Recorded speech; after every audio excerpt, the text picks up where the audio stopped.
Business with a servant's heart.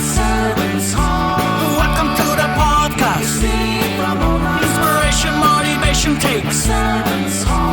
Listen to the podcast. We're all about to talk about life. Our guests will share their life story. We want you to success in life and business. We're ready and we will start shortly. We're gonna talk about life. We're going to speak on business. You're gonna shine bright. We are going to witness. Business with a servant's heart. With hosts Steve, Ramona, and Ray. Inspiration, education talks. Listen to the podcast.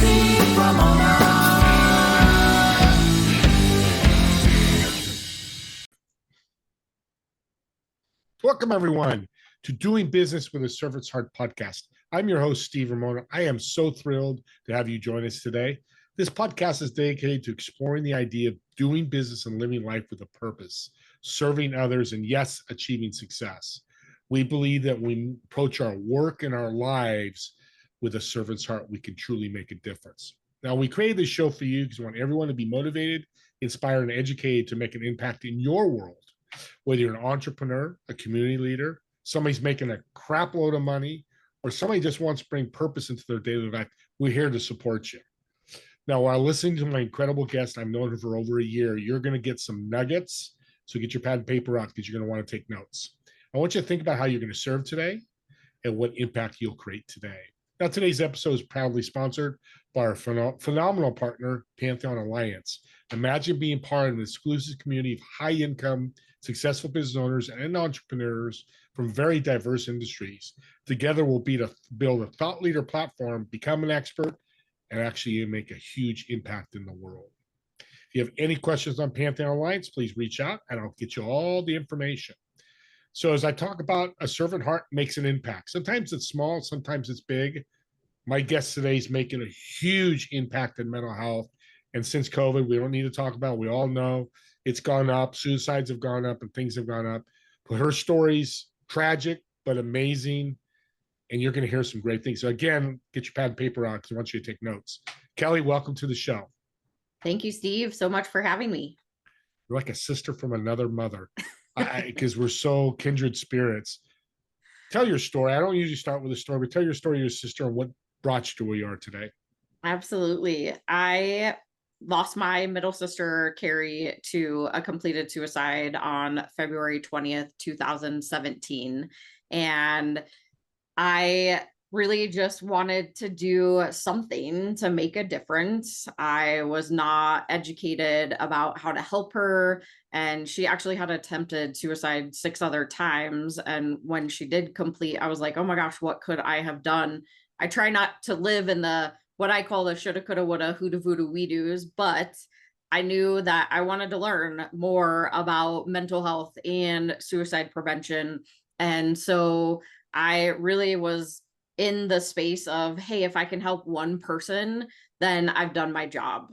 And that's where my nonprofit was born a year later. In June of 2018, I founded my nonprofit, which is it's BCC Evolution. We just rebranded to Make Mental Health Matter. And really, we focus on the education aspect of understanding how we can help somebody, whether they're struggling with a mental health challenge, substance abuse, or suicidal ideation, because suicide and mental health is so prominent these days. And really, how can we help others? How can we make it so that we don't have those hoodoo, voodoo, we do, shoulda, coulda, wouldas? And I have found through the education aspect, speaking, and all the things that I do now has really helped me along my healing journey of losing my sister, who was my one sister that I grew up with the most over time. And we have 5 girls in our family. So she was that one sister that I was the closest to. Couple of realizations is 2017. Well, COVID hadn't happened yet.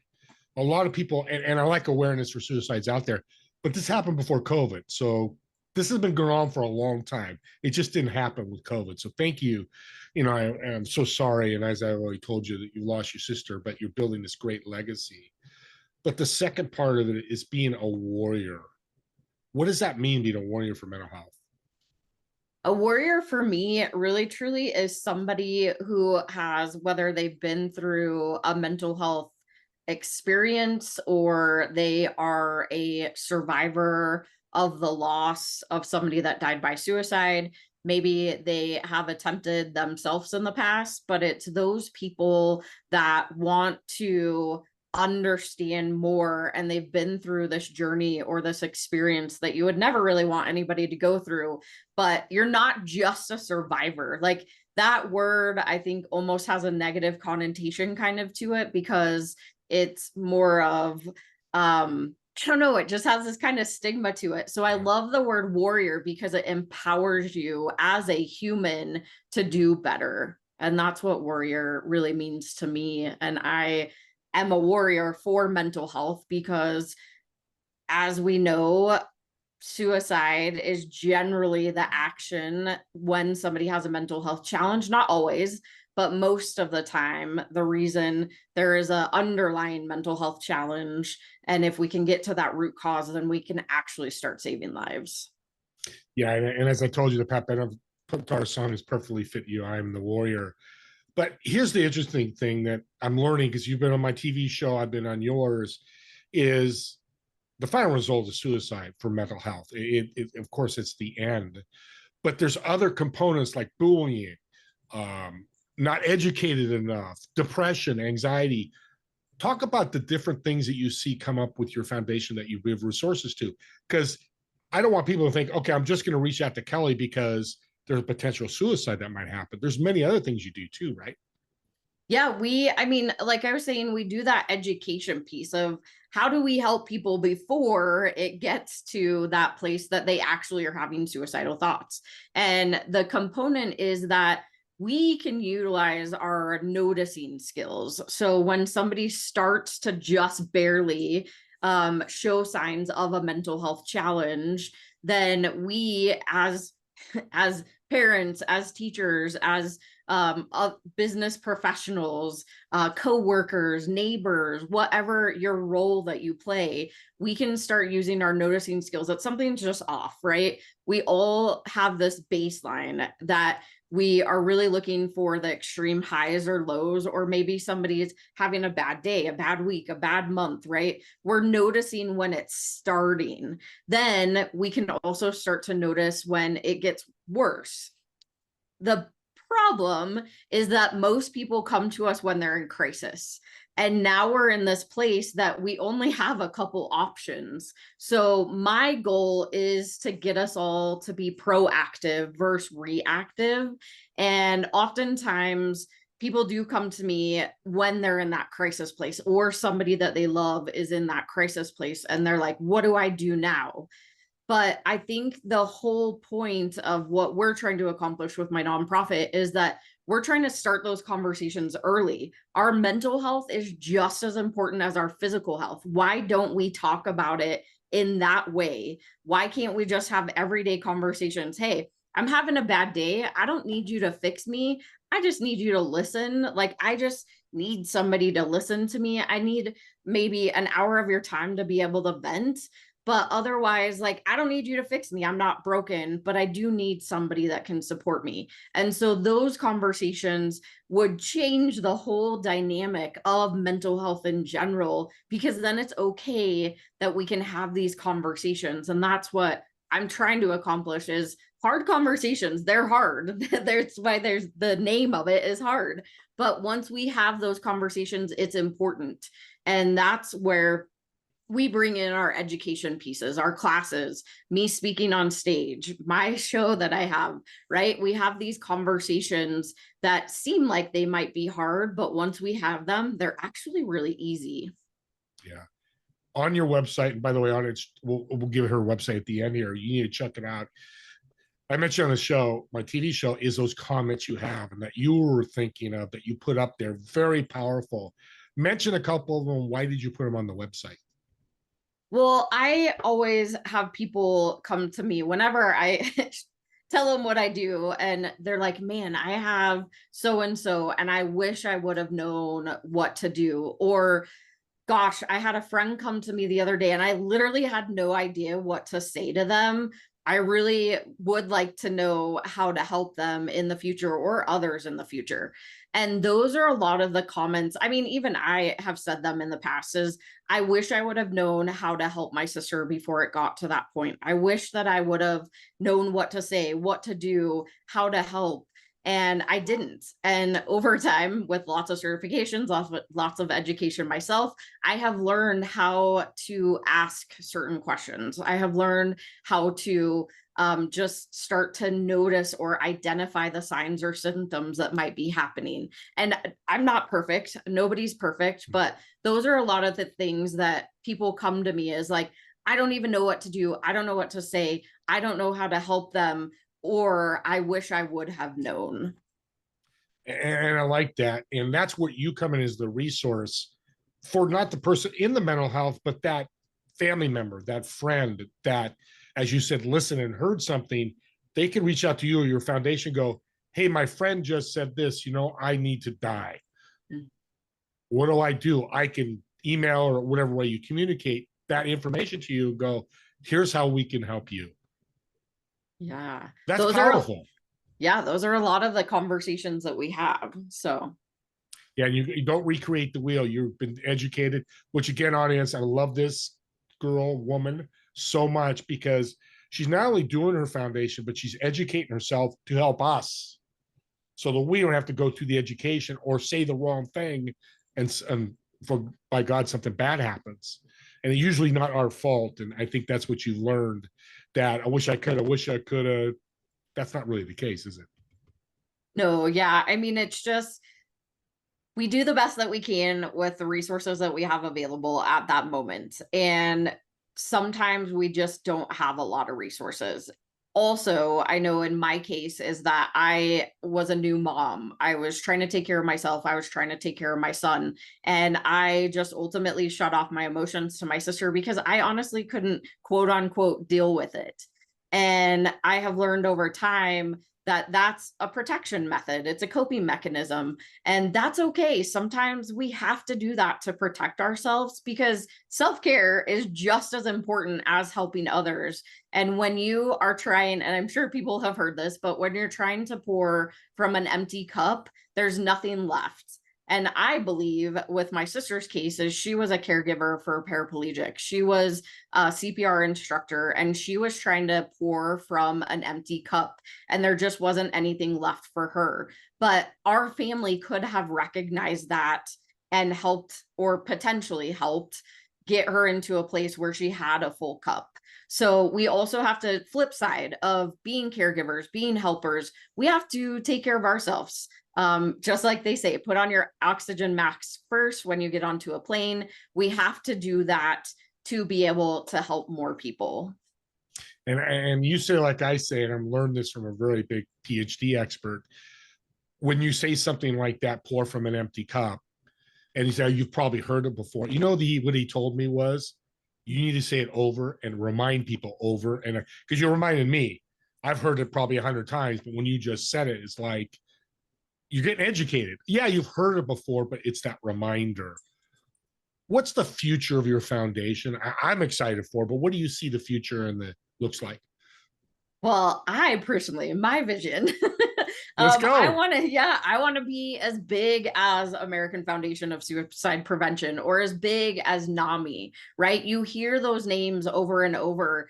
I think that we're pretty unique because we do the mental health and the suicide prevention. We're not just one, neither are either of them, but it's that education piece. We continue to add layers to our education. I know but I just went and took a course last week because I continue to educate myself to help serve others. And I really, truly, I don't know it all. I will never know it all. Nobody will ever know it all. And in the mental health and suicide prevention space, it's constantly changing anyways. So I want to be on the forefront of being able to offer multiple levels of education and really grow and grow and grow my show and really change the conversation, even if it's one conversation at a time. But I know that we can do that on a bigger scale with so many of the resources that we have. Audience, if you need somebody to speak about mental health to your sales team, to your employees, she's the girl to hire. I've seen her speak, and I don't know if you know this, I watched some videos, but she gets the point across in simplicity. And that's what we need, because it's such a complex subject, as you know, and why you're getting educated. And it's so powerful that you're doing that. Let's talk TV show. We're, be honest, audience, we both have a TV show. We're on the same channel. It's how I met Melissa. I always say your middle name, Kelly. Talk about your goal, your TV show, who you've had on, and what's your excitement about it. The show is Make Mental Health Matter Show. I'm really creative with names, keep them consistent. I bring on guests who are either professionals in the mental health space, advocates of mental health, or somebody who has a story and lived experience with a mental health challenge or with wellness, suicidal thoughts, or I've had survivors, warriors on my show. And it's really to give people resources, because this world is full of resources. We just oftentimes don't know that they are out there. And so my whole goal is to bring people on the show that can share tips or tricks or tools, but then also share their story to really showcase that we're not alone in this thing that we call life. We all have an experience. We all have a story, and being able to identify with others on that level is really important. And I love to have the hard conversations and ask the questions that not a lot of hosts ask, because it's not going to do anybody good if we stay surface level. So we might as well talk about it. Yeah, once you get it off your shoulders. I didn't do this on the TV show, but I want to do it today. Talk about the suicide hotline, how to use it, what's the number, because I know you're really connected with that as well. Yeah, in the United States, it is 988. So it's much easier than it used to be. You can dial 988. It will route to your area wherever you are in the United States. You can also text the National Text Crisis Line to 741-741. Send home. You can send hi. That is a 24/7 hour line also. And one that I like to give people that is not crisis based, but is a 24/7 international line. It's 7. So the number 7 cups.com. And you can text. It is a chat based service, but it's when you're not in a crisis. So you have your crisis resources and your non-crisis resource. A servant heart brings you more value than you expected, and you just did that, because we've never talked about 7cups.com. So thank you for sharing that. I got to add it to my TV show to make sure people have access to that. And that's good. And this, again, is a perfect example.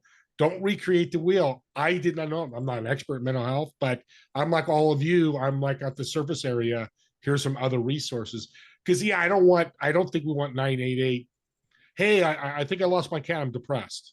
Not that it's not a bad thing, but that's really for somebody that is going to take that final step we don't want them to take, right?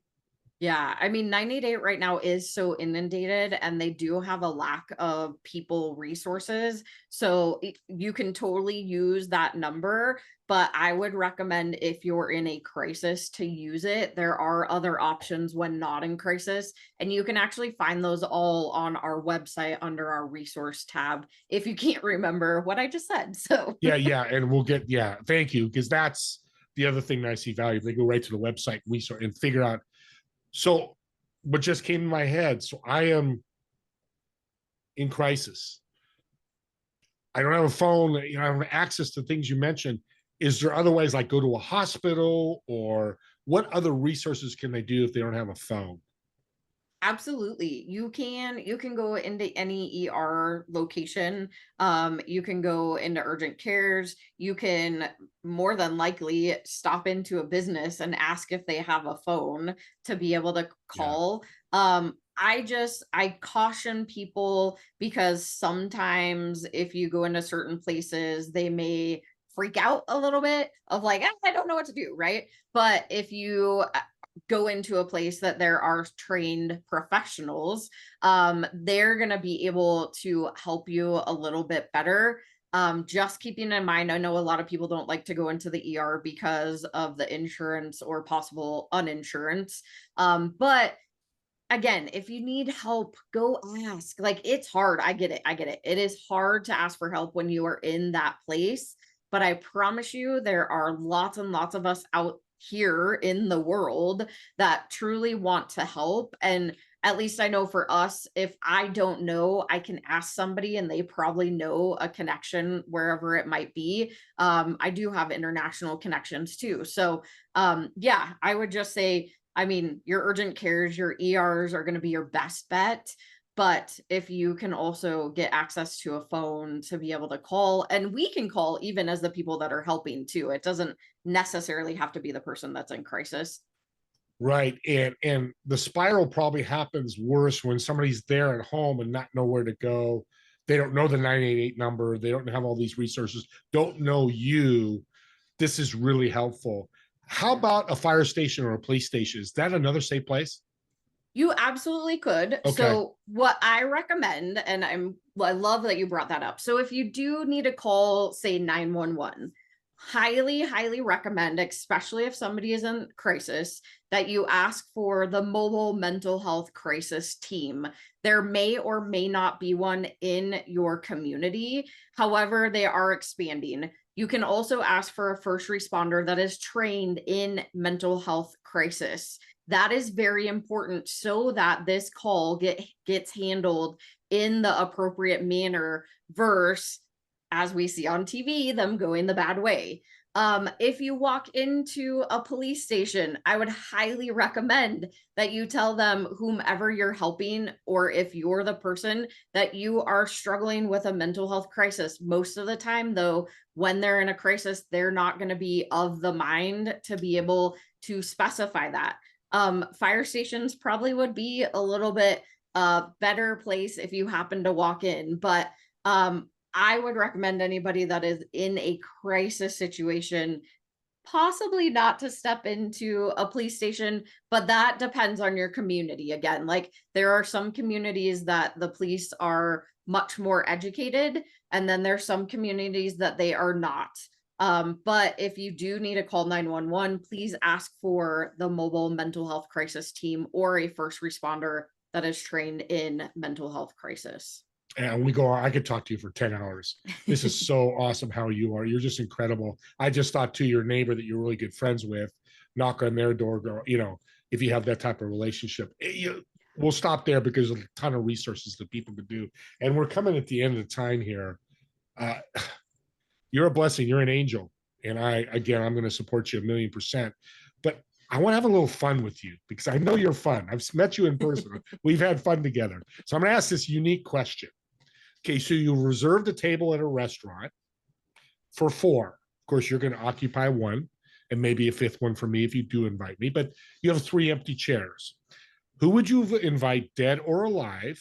Why would you invite them? And I think the most important thing, what kind of food would you order? Ooh, man, you always have the good questions. I even thought, like, after I came onto your show, I was like, oh, there's so many cool people that I could invite.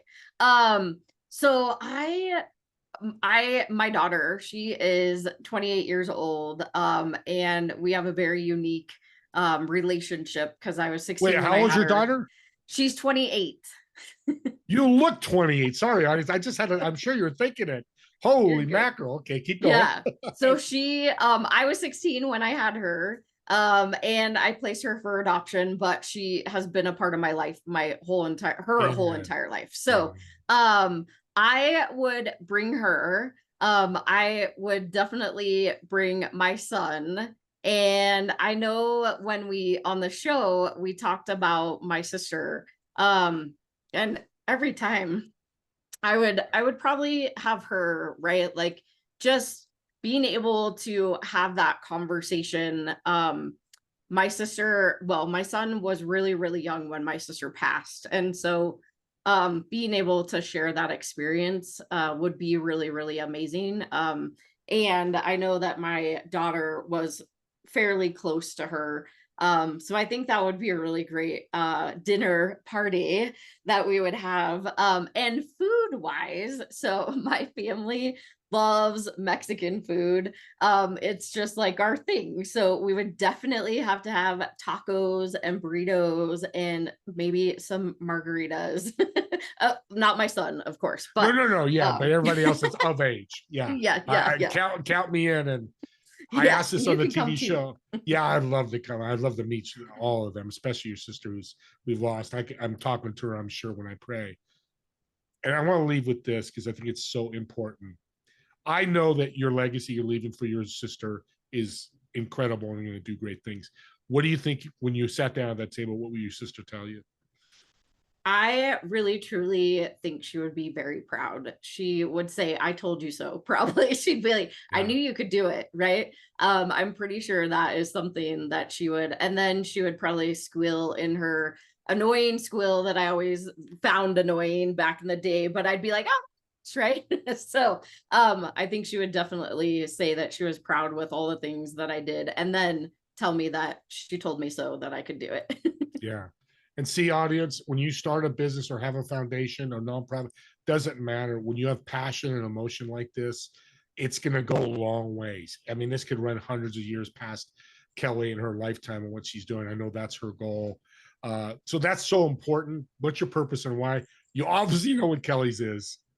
You don't have to have it to that depth, but have a great, powerful why. How can people support the foundation, support you, and how can they find you?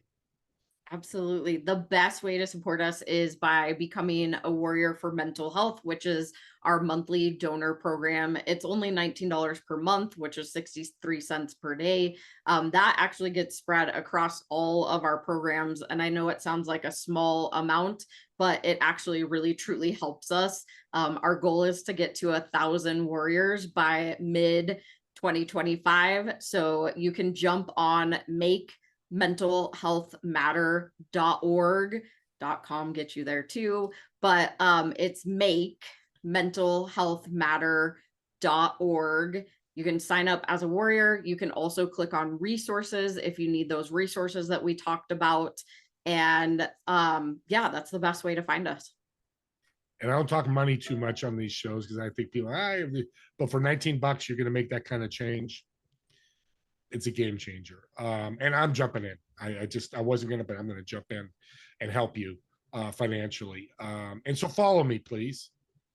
There's thousands of you who watch my show. Follow me. I don't usually do this, but this has hit me personally as well. Could get me to cry. So it's important to me. And I know there's a lot of you out there. It's important to you as well. Reach out to her, connect with her, jump on the YouTube channel, comment. I'll get those comments to her. If you can't find her, reach out to me. You listening to my shows, and I'll connect you with her. Let's all change this tragic thing that's happening. Let's not make it tragic anymore. Okay. With that being said, don't forget about my TV show that's with Kelly. Together we serve every 2 p.m. Pacific Fridays, 5 p.m. Eastern. I hate time zones. I mess them up. And me and Kelly, thank you so much for watching and listening to this podcast. Please, again, I'm going to go to her website. If you can financially do it, help her, support her, join me, and we'll see you all in the next episode of Doing Business with a Servant's Heart. Have a great day.